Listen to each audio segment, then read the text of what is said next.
Hi guys, in front of me is iPhone on iOS 16 and let me show you how to receive notification whenever anyone replies to your email. So at first you need to open your mail app and then create a new one.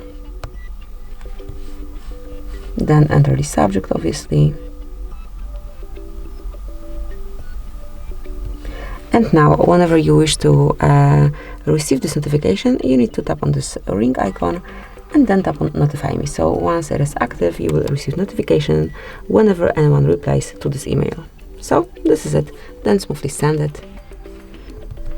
And you will then be notified whenever you receive any response. So this is it. That will be all. Thank you for watching. Please subscribe our channel and leave the thumbs up.